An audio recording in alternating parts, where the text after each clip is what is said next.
Hey everyone, so recently we got more news about the archetypes that were going to be included in the deck build pack Dark Sabers.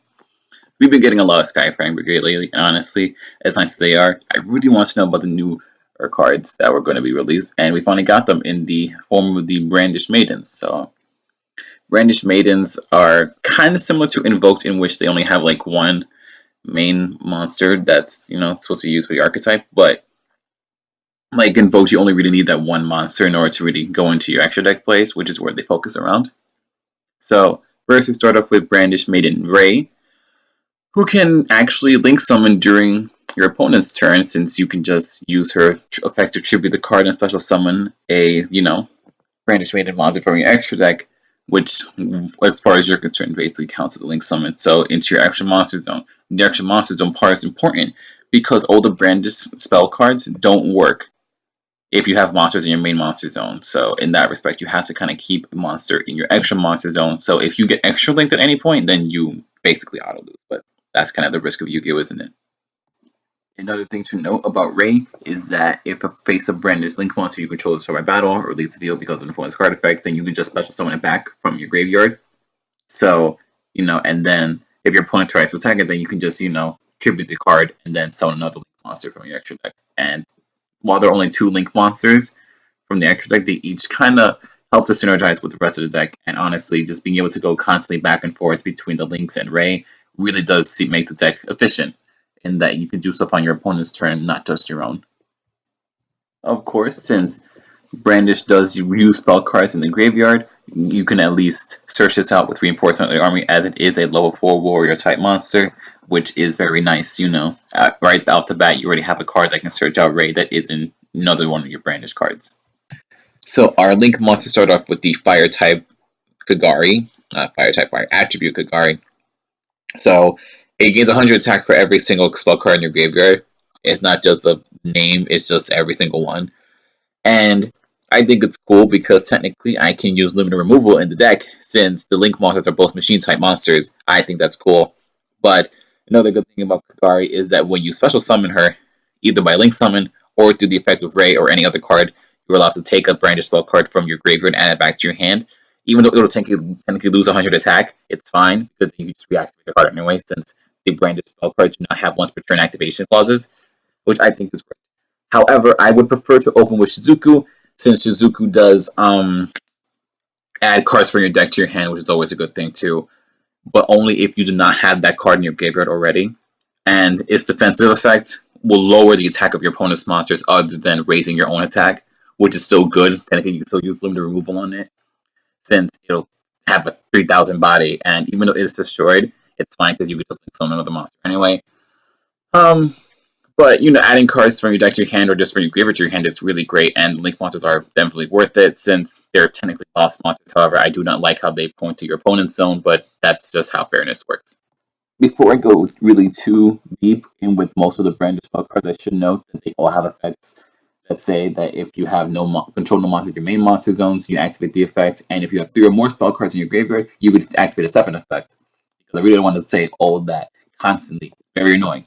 So, starting up with Startup Engage, it's basically just a search card for any Brandish card in your deck, except for itself, obviously. But one of the main benefits of the Brandish cards is that they are not limited to once per turn activation. You can activate 3 of these if you open 3 of these, which is great because it means technically no hand is brick hand, which I think is awesome.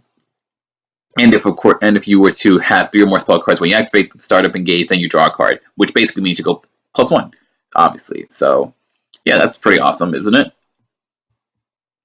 Your burning skill cards are very similar, but the Afterburner first targets a face-up monster and then destroys it, and then it can destroy spell or trap card if you meet the conditions, while Jamming Wave targets a set spell and trap card and then destroys a monster after it destroys the spell and trap card. So they're very similar. I honestly prefer Jamming Wave more, but they're both still really good cards, and of course, since you're not exactly like you're packing a lot of cards in this deck anyway, there's no reason you shouldn't run 3 of any of these cards. So yeah. Hornet Bit is just another token card that gives you free link material. If you can meet the conditions, it becomes 15/15. But honestly, other than that, it's just that. It's just, yeah, it's just a token for material, and that's pretty much it. I can't really think of anything else to say about it. The Widow Anchor, which is a very odd name, but I think it's funny. Um, you can target an effect monster in the field and negate its effects, which you will most likely lose on your opponent's monsters unless you have a reason to negate your own monster's effects, but whatever.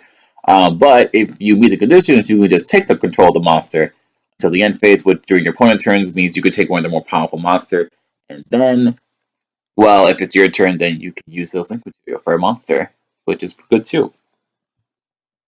So even though Shark Cannon has a name like it would destroy monsters, it actually banishes cards from your opponent's graveyards. I mean, just monster cards. But if you meet a condition, it becomes Monster Reborn only for your opponent's cards. But you'll also be running Monster Reborn into your deck anyway, so you can revive your own monsters with that. So I think that's pretty cool. The opponent's monsters can attack when you special summon it from the graveyard, but it's link material, man. It's just link material. That's good too. Ego Booster is your more defensive card.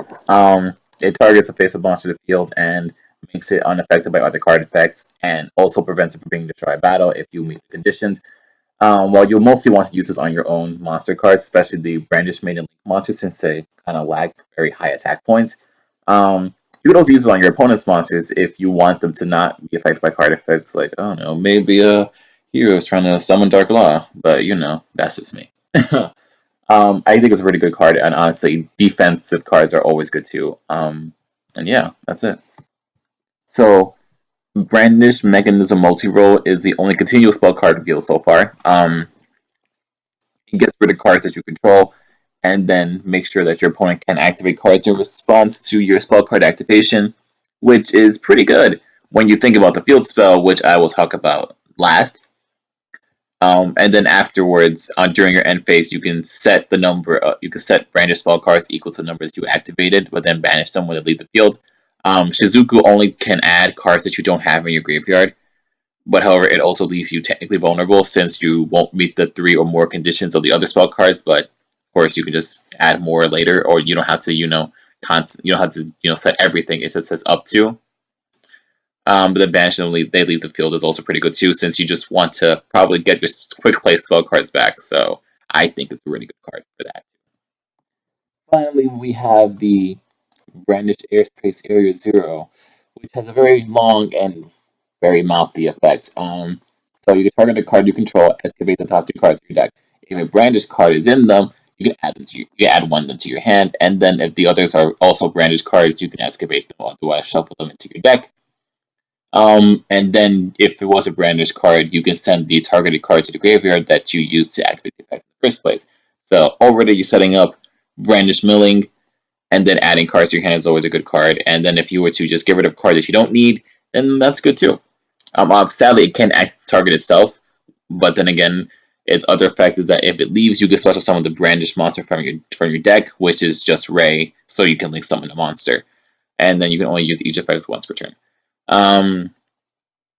That's a pretty good card, honestly, and with an effect like that, your opponent won't want to get rid of it since Ray's effect is quick.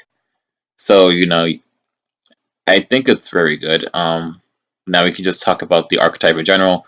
Well, its glaring weaknesses are obvious in that it's super reliant on spell cards. It's still, a very good card. They're all very good cards, honestly. Like not being restricted to once per turn activations and everything else, and just being able to just work very quickly and they all support each other. And what's good is that it doesn't only work on Brandish monsters. You can use other monsters that are considered boss monsters, like Borolo Dragon or the Topologic Dragons. Can't really think of anything off the top of my head right now, but other generic Link monsters that are powerful can also be used in the deck.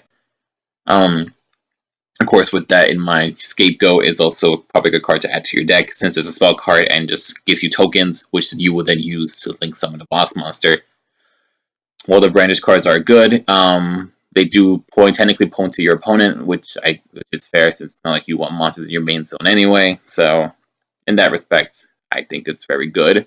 But the archetype overall is still very odd, but odd does not mean bad. It's just interesting. I, of course, want to see the other cards that will be added to the archetype later. Dark Sabers doesn't come out until next week, so we'll have to wait and see. And that's everything I can really say about this. I'll see you later.